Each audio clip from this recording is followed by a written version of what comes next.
génération autosali eza génération moko ya batu balangwa. Yo kana mutasolo bangandenge na zalabu.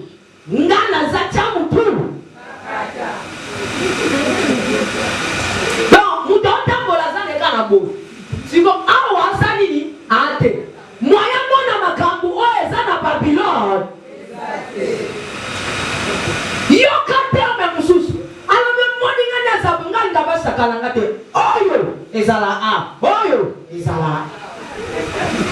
Anda pe unganzami. Mwasi makota ko utakipata kwa ngona lipana na yo. Mama na yo kingate. Na lobi mo kolonzanga so pesa yo fiancé.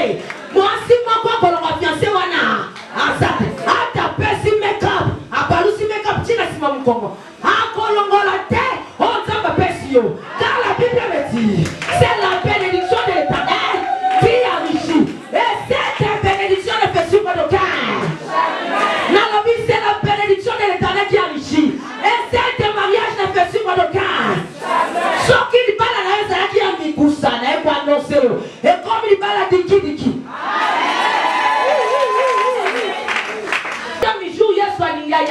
Si comme on parle à Batouza, na serre tout à Zao. Alinga mobali ya serre na yé l'église. Oh bache, oh akozanga mto pakisa azate. Mobamtu azate. Mobali ya neta.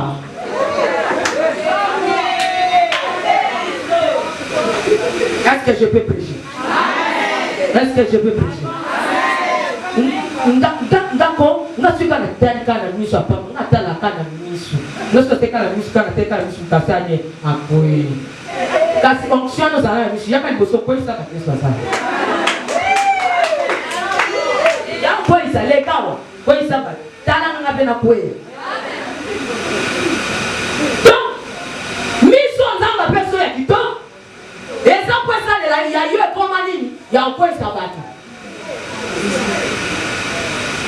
Regardez-moi.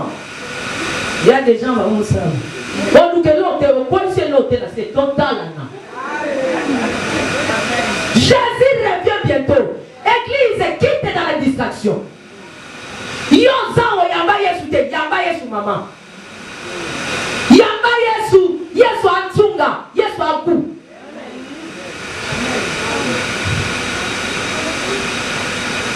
6 000 ans. Au banana Adam. Jusqu'à nos jours. 6 000 ans. 6 jours. Jésus peut revenir demain ou après-demain. Viens avec aux Alawat. Maman. Ecclésia. Le scandale comique à votre église. Au compte de l'internet, à votre église. Au compte de la même barre, parce que nous avons Dubaï, il y a Kaka. Les abasseurs, ils sont à l'église. Par maman, les gens, comment maman a sonné. Tu viens à l'église pour prier. Tu ne viens pas à l'église pour nous contenter. Pour ça, on va passer à Yesu. Na lola mwana mobali okende te.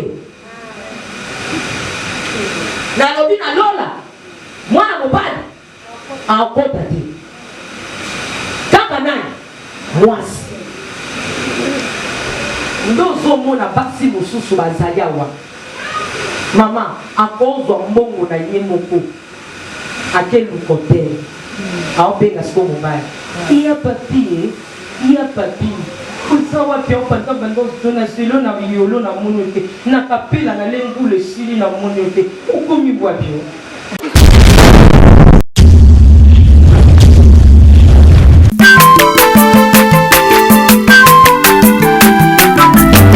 Asa mwana motote boa kusangai abangwa ni pete boa wangana kambe ya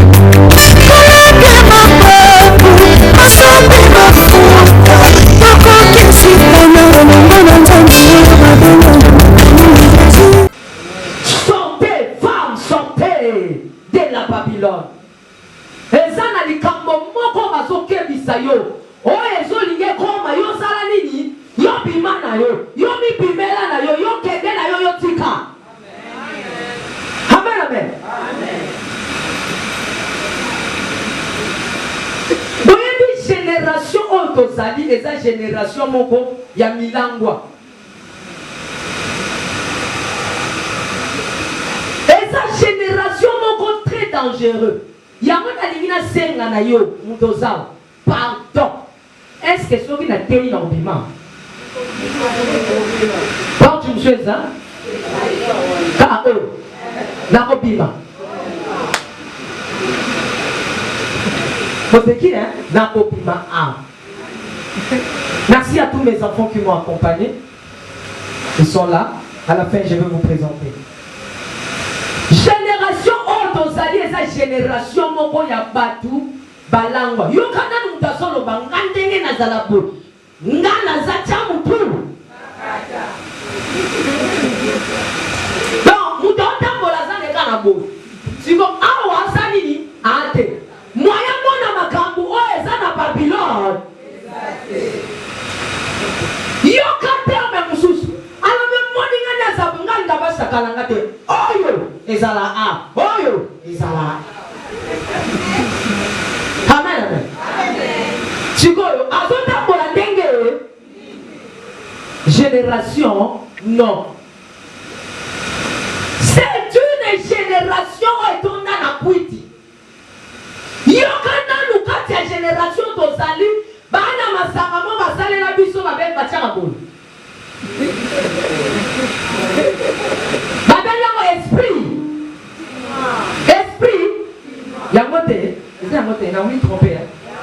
Yango. Babe yango esprit te yo. Ka balobi ko ana lisuka moko zala nango.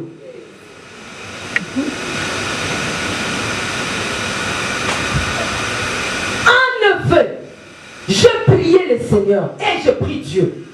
Alors, la maman moko moi si moko asa awa. Nakati ya génération ya bato bakwiti.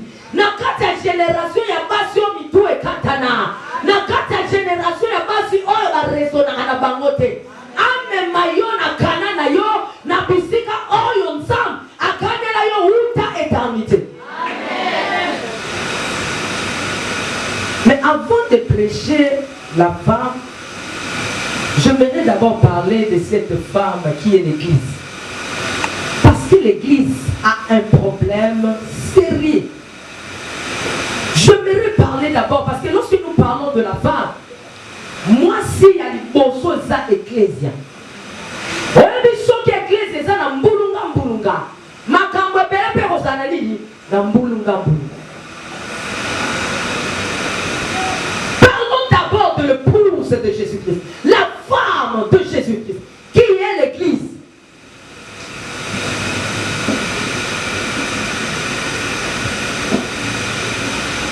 Écoutez ce que la Bible me dit d'abord avant d'y aller.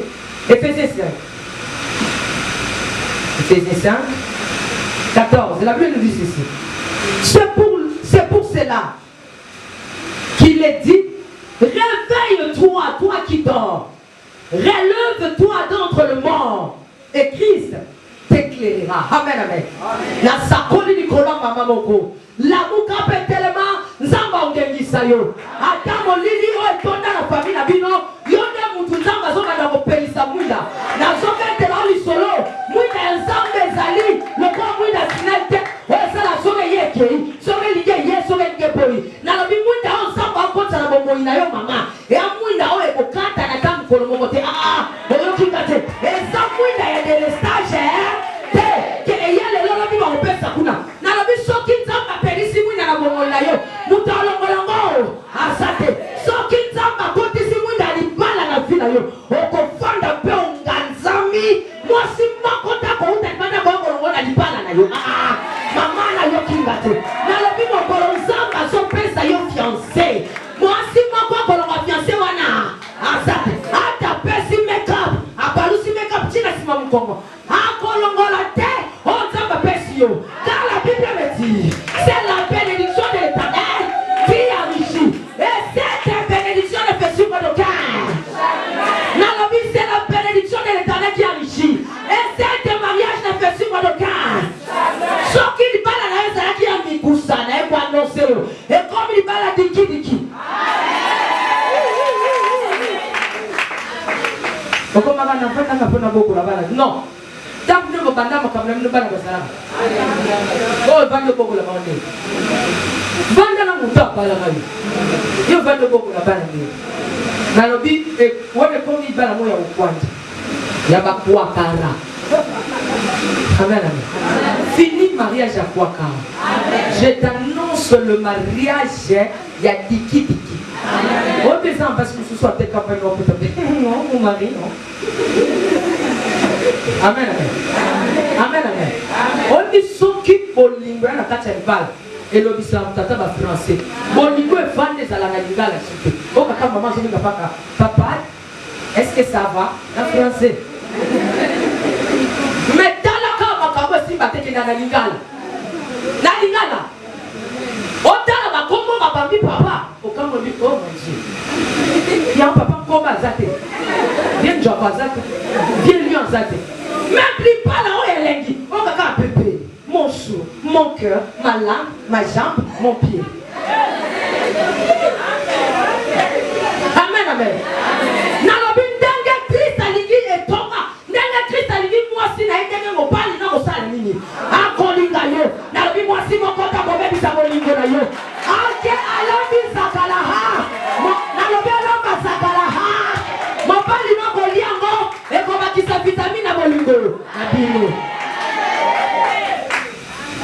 Femme, sortez. Sortez de Babylone.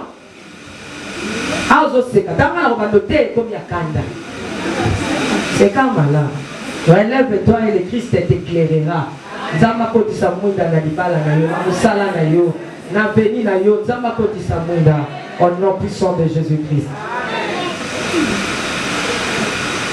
D'une manière générale, je disais tantôt, la femme, c'est l'église. Dans un temps, on y a enseigné l'église et Bimanamokili. Et il y a un musicien qui est chanté. J'ai cherché le monde, je l'ai trouvé dans l'église. Et l'église.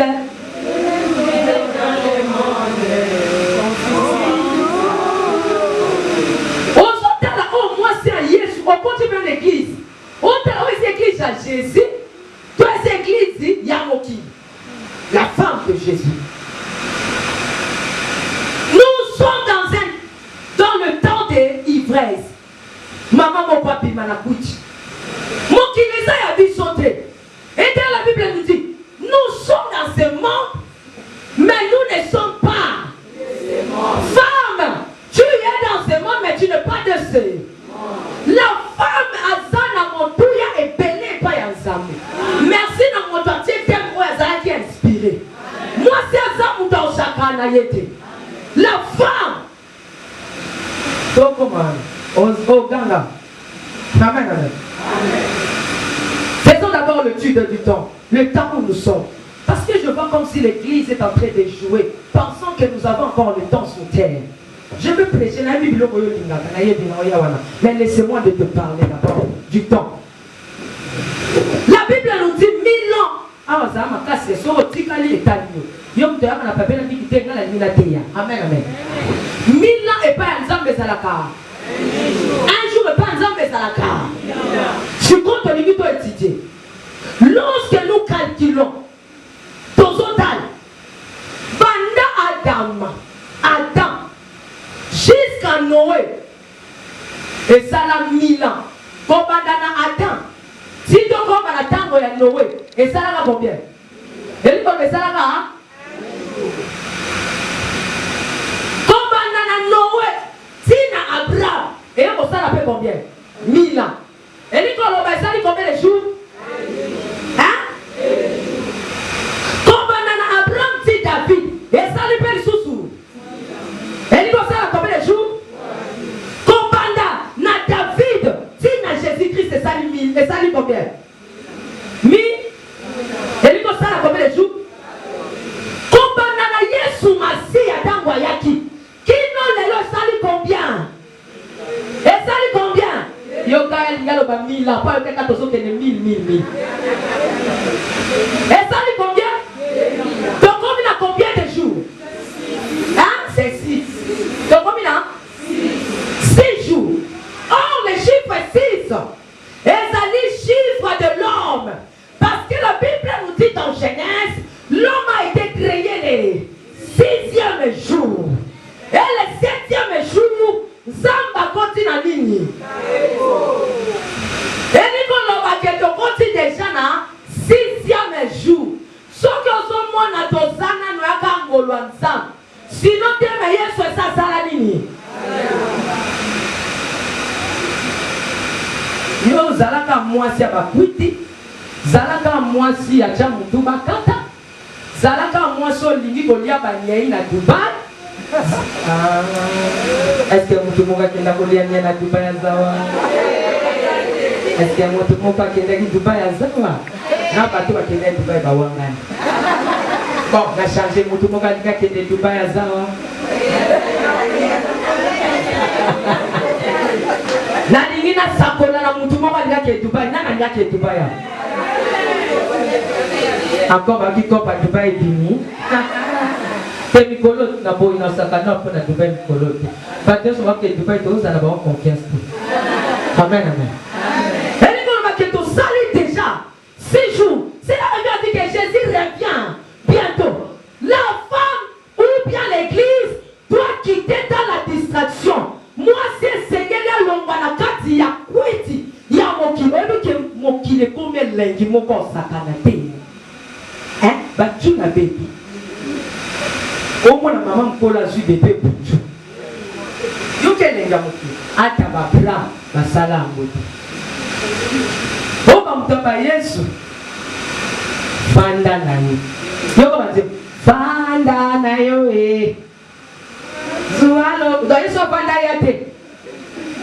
Fanda na yo eh. Fanda. Boyana ote awa. Helen. Yesu ayatengana na bali. Yesu anatina libala na yo bala bila zati. 6 jours. Et quelques secondes. Jésus revient bientôt. Je te prêche d'abord Jésus. Je peux déclarer sur toi que tu es délivré.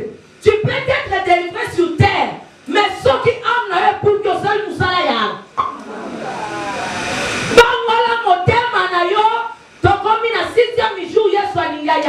Si comme on parle à Batoza na serre tout à zao, alinga mobali ya serre na ye l'église.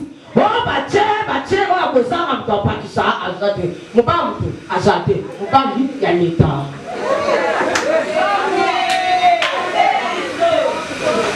Est-ce que je peux prêcher? Est-ce que je peux prêcher? D'accord, on a su qu'on a tel cas de mission, on a tel cas de mission. Lorsque c'est cas de mission, on a tel cas de mission, on a tel cas de mission. Quand on fonctionne, on a tel mission, il y a même besoin de quoi ça fait ça. Il y a quoi ça les gars, quoi ça va? T'as la main à quoi? Donc, mission dans la personne qui tombe. Et ça quoi ça il y a eu un commandement, il y a quoi ça va? Regardez-moi. Il y a des gens qui vont ça. Bon, nous que l'autre, c'est total. Jésus revient bientôt. Église quitte dans la distraction. Yonzao yamba Yesu te, yamba Yesu mama. Yamba Yesu antunga, Yesu aku.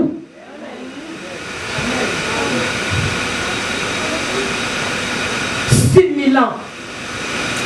Au banana Adam, jusqu'à nos jours, 6000 ans, 6 jours. Jésus peut revenir demain ou après-demain. Viens avec aux Alawat. Maman, Ecclésia, les scandales comiques à la église. Au côté de l'internet, à la église. Autour de la même barre, passer à la Maroc, et Dubaï, il y a un kata. Les hommes servent l'église. Après, ça fait une offrande. Et on va nous choisir un exemple. Comme par Dubaï, les autres qui sont à côté, ils n'ont pas besoin. Amen, amen. Quitte dans la distraction. Regardez comment le monde est en train d'arranger le mécanisme pour détruire la femme, pour détruire l'église. Et regardez bien, Nyoso Oyo Amape Mame Salema Namoki, Baba Nako Mekoma Panani. Oko Baba Babila Tele Mape Panani. Bakabele Panani. Oka Mutati Tina Min Kaka. Si vous avez mis un air, ah, vous avez dit. Allez, sous votre séquence, quand on a noté. Il faut ça dans ces.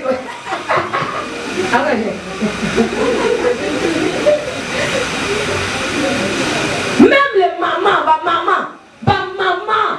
oh, tu n'as pas dit ma maman, il y a l'autre, ma maman le coupe. Ma maman, elle est là, comment ma maman, il y a Sony. Tu viens à l'église pour prier. Tu ne viens pas à l'église pour nous côté d'Aliféo. Pour ça, on va passer à Yesu. Na lola moi mobali okende te. Na lobi na lola mwana mobali akota te. Kaka nani? Mwasi. Mama, yala ningo panza na liboso masumu. Liboso makambo mikie mkie oso panza. Osawa, okoma mabala batu combien? Mama.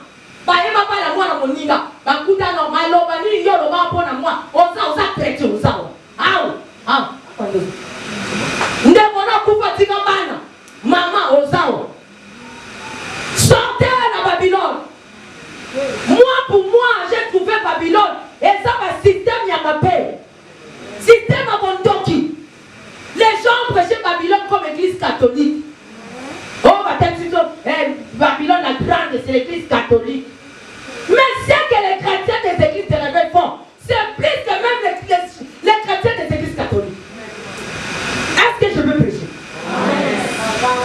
Oh, Babylone la grande, c'est l'église catholique. Oui, c'est bien bon. Et maintenant, c'est que l'église de réveil est en train de faire, c'est babylonnage. Babylono. Oh mon maman, les femmes n'ont plus le cœur. Moi ça c'est sous la mawaté. Moi ça c'est sous la mawaté. Parce que ça y a la pouti, il y a ma bête. Amen, amen. Amen, amen. Dans le Zamba bimission à Babylone. Dans le système de sur ma bête. Dans la publicité Zamba bimisayo. Na kindumba Zamba bimisayo. Na lobina sorcellerie Zamba bimisayo. Na pauvreté ben Zamba salanini. A bimisayo. On note. Si tu reçois cette parole, tu es guéri. Amen. Vous allez dire que biso kangola nyoke poto, maman koke poto na mondoki.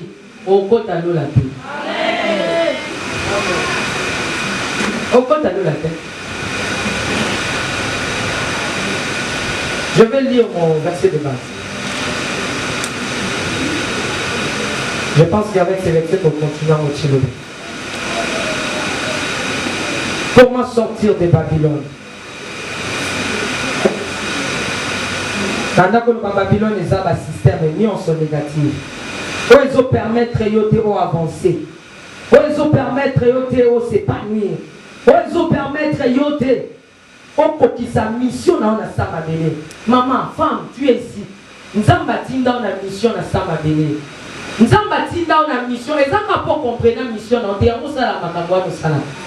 a une mission bien précis. On a un rôle, maman, il y a mon tout ya. On s'en bâtis de la vie. Amen, amen. Et aujourd'hui, on a un rôle, les amis.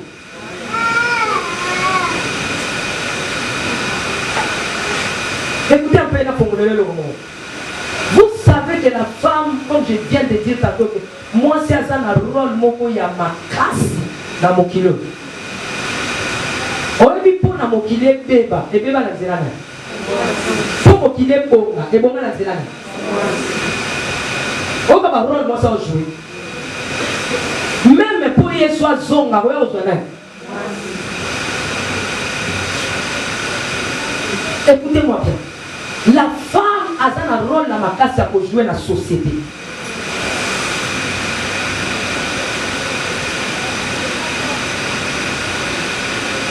La femme a un rôle pour jouer par exemple. Et puis dans le foyer, trois places. Moi, c'est une mission, moi, c'est une mission dans la société, dans le monde. Moi, c'est une mission dans le foyer. yango moni bato ya molili bakomprena yango basala yango bien ayebi ke so nasaleli mwasi jipa mokuse mibali basala nini o mwa mpe moto yango olata jipa mokuse otali lokolo oleli atala mpe lokolo te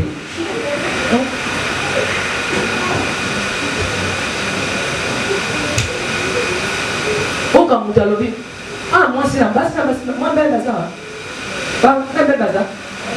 baza tenga lingo kaka basi ponga nina te omo mtadati alika sandasu nasu patala pe mabele ya otikela nasu oka esali bandute ebele pongo mama ata yo moko wana ka so bato po puseka bato balobelo mabe se balobelo mabe nokozala monoko oswani. Ce n'est pas pour ça que le Seigneur t'a créé. Femme, ce n'est pas pour ça. Tu as une mission, Nanzambe. On a une mission, Nanzambe. Écoutez, pour Nanzambe, la femme n'est pas seulement une femme. Parce que dans Genèse, la Bible me dit que Dieu a créé. Dieu a créé qui? Il a créé l'homme.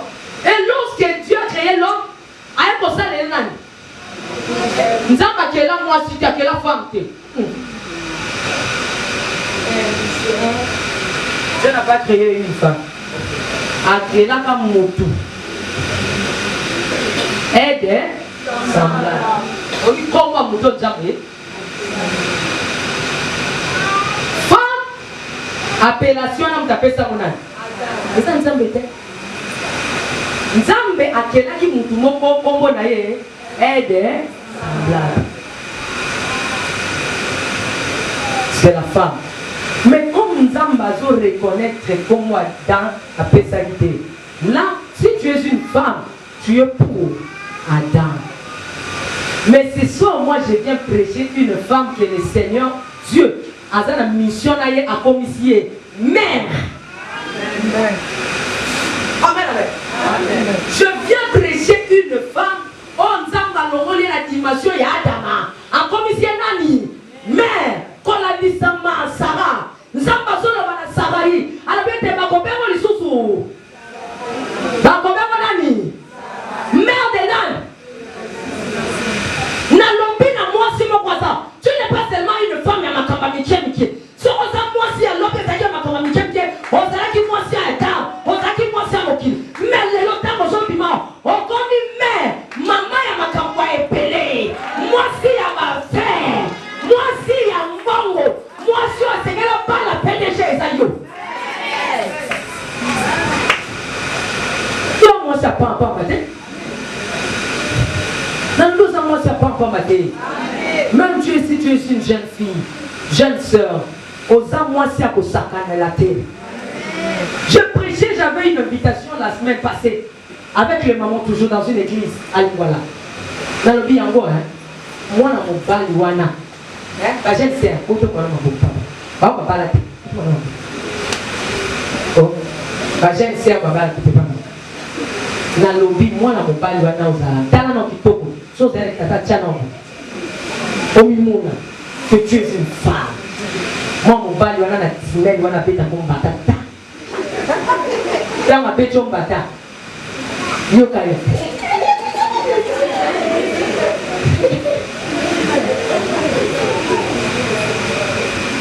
Est-ce que tu connais ta valeur? Hein?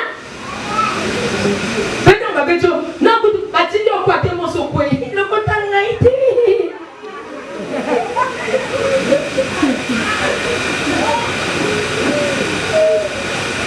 Connais-toi toi-même, femme.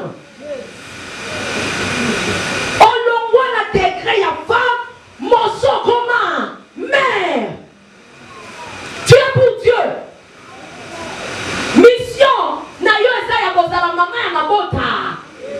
Mama ya mbongo. Azomi se la kanga. Mission na yo esa na Nzambe. Ozala mama ya mabota. Mama ya mbongo. Mama ya bana. Mama ya voyage. Mama ya délivrance. Mama ya mobali. Yo ka peu.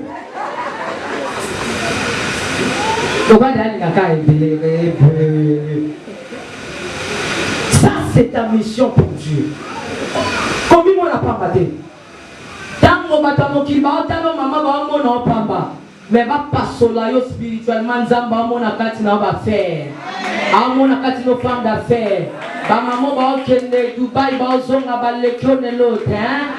Ba maman ba okende Turquie ba ozonga ba lekyo ne l'autre, hein. Pembe de sala ba tuba sala te to mwindu de sala ba tuba sala te. Yesu nda sala ba tuba sala nini. Ba bota na famille bobola ba koma pe na bo. Ba bota na famille Sandrou ba koma pe na. Na lobe sale me la yo au nom de Jésus. Dans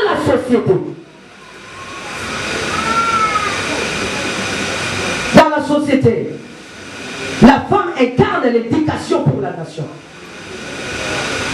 Nakati na société n'est to zako na mokili, maman wa motuya. Parce qu'on s'allie pour incarner l'éducation. Il y a un adage qui dit éduquer une femme, c'est éduquer. Yosko Zomimo na bamba.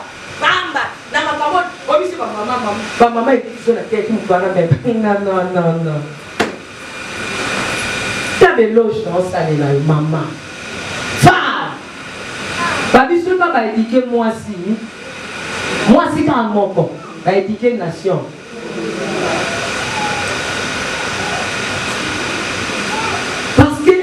Nation ndenge to za awana ba papa ndenge bazana mutu nani edika ba président nani edika yi ba roi nani abokola ba ya mwana ba papa se ka mwana ba ndenge ba mwana na yo nika ta yo peno ko kana mama na yo ata mama wa ya zali mobulu te mama na yo ka. Donc c'est la femme incarne l'éducation. Comme tu incarnes l'éducation, il faut à la maman, il y a solo. Maman va passer cité. Et ça, moi, sur des femmes montées. Aux anakas na Babylone. Au l'amour qui aussi tout au tien dans mon poids. Ok, d'abord, ni comme on n'a pas la balle. Bima na Babylone, il n'y a pas 16. Oh, moi, c'est un poids. Amen. Aux moi, c'est un kilo. Comment toi, une femme de valeur, ok, le procès, on en a balaba. La tombe, l'époute à la tour. Non, tu n'es pas ce genre de femme. Tu es une femme de valeur. Tu incarnes l'éducation. Quelle éducation yo maman a venu? Aux autres, nous, quand on a l'époute à la balaba, on peut cette éducation qui n'a venu. Moi, si on peut cette éducation, on a même la balaba. Tu incarnes l'éducation. C'est ça ta mission pour la société. Et dans le foyer. Ah, ça j'aime. Dans le foyer, la femme, c'est le bonheur. J'ai dit que dans le foyer, Nakata couple n'est pas la papa et maman. Bonheur et sanai. C'est ainsi que la Bible me dit. C'est lui qui trouve une femme. Dans le foyer, la femme incarne quoi? C'est lui qui trouve une femme, trouve-le. C'est lui qui trouve Tiffany Moko, trouve-le.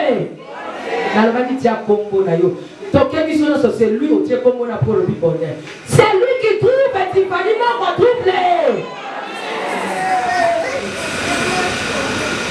Le bonheur, c'est la femme. Voilà pourquoi Adam, mais lorsqu'à mon moi, si pas l'autre là, Adam a bien à l'histoire quartier. Koseka seka mkoloana. Via comme Kanye, koseka seka. Gentil. Et bon, on t'a papa, la boutonne va comme gentil. Natéa. N'a prêché. Amen. C'est lui qui trouve une femme, trouve-le. Est-ce que vous avez un bonheur à Babylone? Hein? Vous avez à Babylone? Prenez-moi d'abord Apocalypse.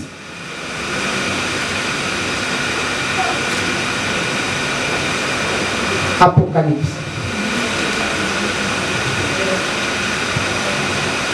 Apocalypse 18.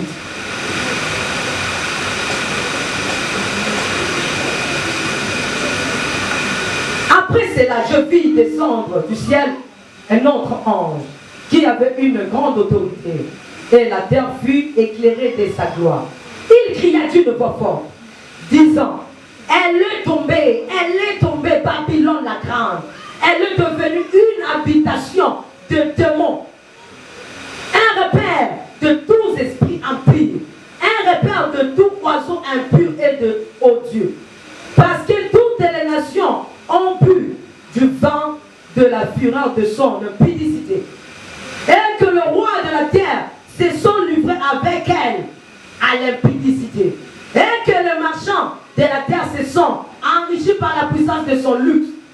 Et j'ai entendu du ciel une autre voix qui disait, sortez du milieu d'elle, mon peuple, afin que vous ne participez point à ses péchés, et que vous n'ayez point de part à ses flots. Humain!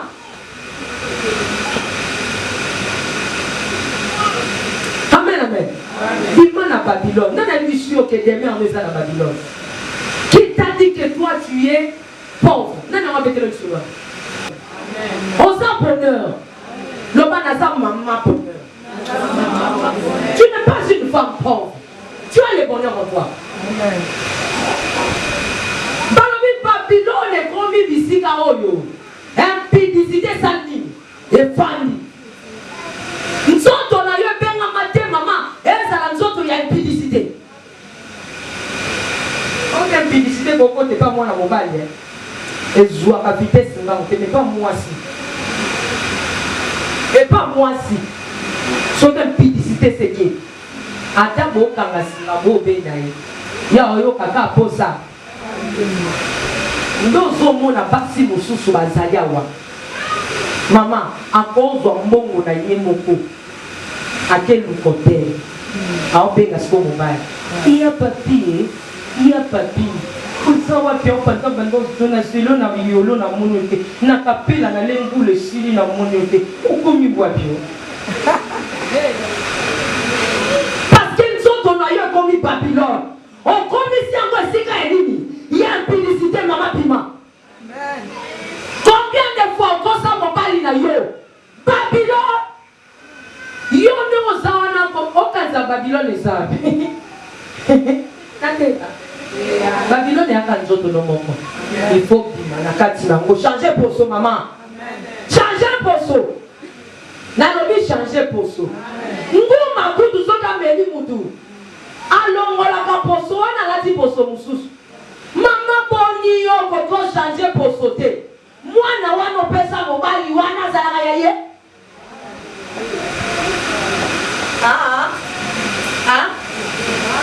Nate ya. Nati mama mo ngi mama ko te kusiba te. So ko sinja mo ko lukanga lobi. Oko ya. Amen. Amen. Sami wana jeune sœur oza posela ka mobali wana. Est-ce que ça y est? Imana poso na yo ya Babylone. Hein? Landa poso a Kristo. Babylone est comme une bisika ya impudicité. On salue nzoto na yo maman na quartier ba yebi ko moi simo ya sérieux. Mais ce comme dimi bisimo kenda ba yebi ko atien. Tu es tiens. On tient. Oso lula mutata na botala. Oso longola ki papa na bilamba. Oso sali nyonso tuka na botala. Non musimba ni. Babylone. Nga mi kote nga mi ba pepe putu. Ah, na anjina. Na anjina. Bata la péage. Amen. Sortez. Nalobi na moi si moko bima. Amen. Bima na impudicité. Je ne sais pas pourquoi le Seigneur me regarde ici. Je ne sais pas. Sors. Amen, amen.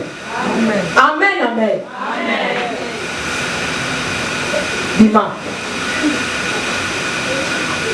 Baninga bakomi musika. Pourquoi tu es en train de traîner? Parce que Christ n'est pas avec toi. Toi, tu es dans l'église, mais Christ n'est pas avec toi. Cherche Christ dans la vérité, maman. Babylone est comme si il y a une publicité. Il y a une voix qui est en train de crier aujourd'hui, ce soir. Sortez! Sortez! Maman invite une maison, c'est l'olobi. Sortez les sozongi, les lotés, les wapes sali. Sortez de l'impudicité.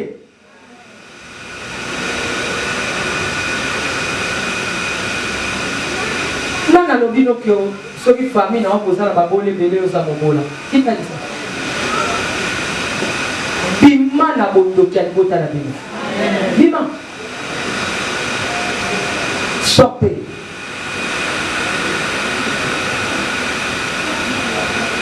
Il y a une voix qui est en train de crier. Kolobate qui ont quitté. 7e jour, et ça peut bien nous. Monter ma nayote maman. Pourquoi monter maman kasi boy? Hein? Je descends. Demain je vais continuer. Quand ici monter ma nayote ndeko. Yes ozo benga yo maman. On dit que son qui passe si va comme monter ma solo makambo échanger. Son qui moi c'est le gars ça la malam asa la robe moi. Yo kanisi banane ba comme ça ba musicien basta. Ya banane. Ce qui moi c'est le personne dans ma paix, à cause ça la robe ma bête dans ma paix. Voilà pourquoi nous prêchons l'église, qui est la femme de Jésus. Nous devons se repentir. Répandons-nous. Tika mibala batu, tika bondoki, tika konyoko la bana baninga, batika la yo mwana ya mobali no konyoko la kepwana. Asala yembandana. Maman n'est pas dans la bande, mais elle est dans la bande.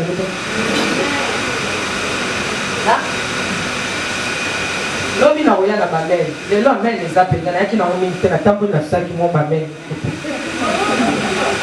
Il y a qui n'a pas bâlé. Amen.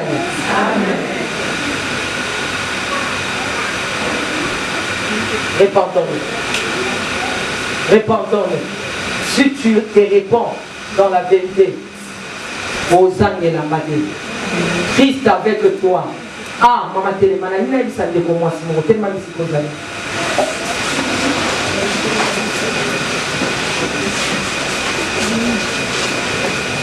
Maman Zaliao. Où est le pianiste? Musungi Ntameye Sport. Oya Vanessa Inusa. Yayo. PHP Cargo. Musungi. Oyo ayeko facilité.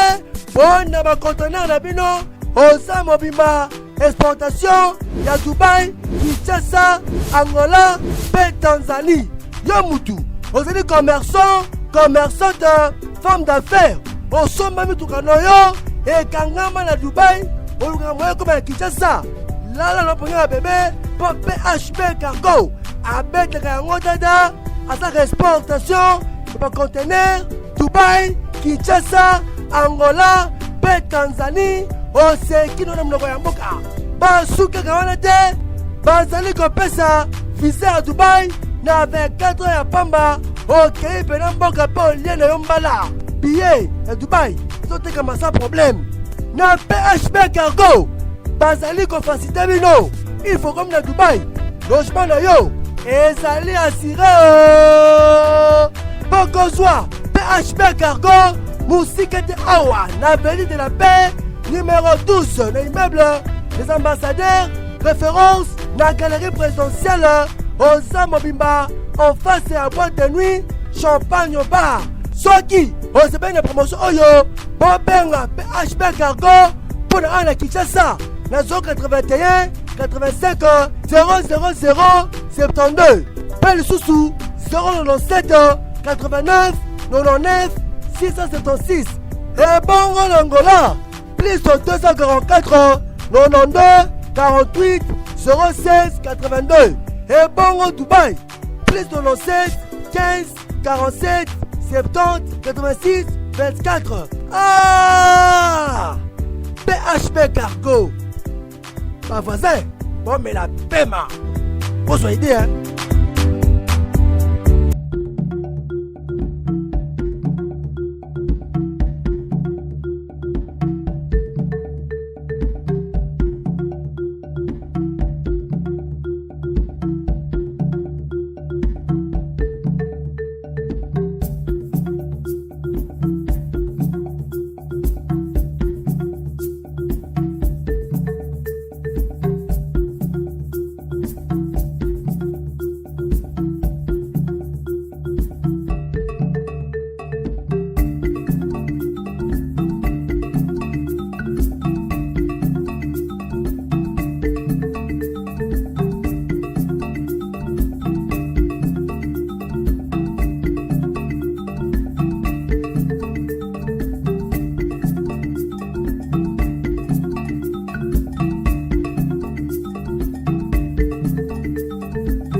Congo longola loboko na litama bangusa mai na miso tika bisenga ya kolula bikolo mosusu pesa Félix Antoine Tshisekedi maboko poto tonga mboka na biso Congo na nzela ya union sacrée na losambo tokolonga.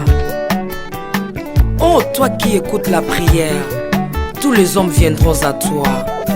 Ingénieur Edi Kabé à la main de l'Éternel, prions pour ce beau pays et pour le président Félix Saint-Chrétien. Nzambe na Isaac, Nzambe na Jacob, Ozali Nzamba Israël, lelo tokomo yembo Nzamba Congo, RDC Bokananga, lelo tokomo yembo Nzamba Congo. Peuple croyant docile et social.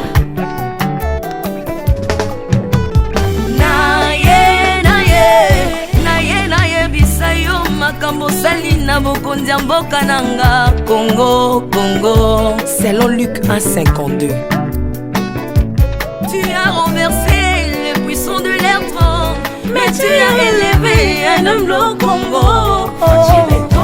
L'incarnation de l'espoir de tout un peuple.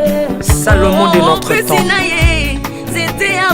La sagesse mieux faut que le bruit des arbres. Peuple congolais, Koumanakana, les lots ont imposé, biso masuwa ya Noa, bato balingi Congo, bakota na kat, pour mon pepa délige, comme mon bêta, libanda. Na kati ya arche de Noé, lion azalaka na peti ya kolia ntabate. Po bolingo ekangaki ye libumu. Bolingo ya mboka epesaka place na banguna te. Pasteur Ami Daniel, ça c'est la sagesse. Nzambe na Kimbang, le prophète de l'Éternel en Afrique. Nzambe na Bantoma, apôtre Léopold Mutombo. Nzambe ya baroi, la prophétesse Liliane Esther Tayo. Le roi de roi. Yondo zalaki na David, yondo zalaki na Salomo. Lelo tokomo mono Kachafati, RDC Bokananga. Lelo tokomo mono Kachafati, RDC Bokananga.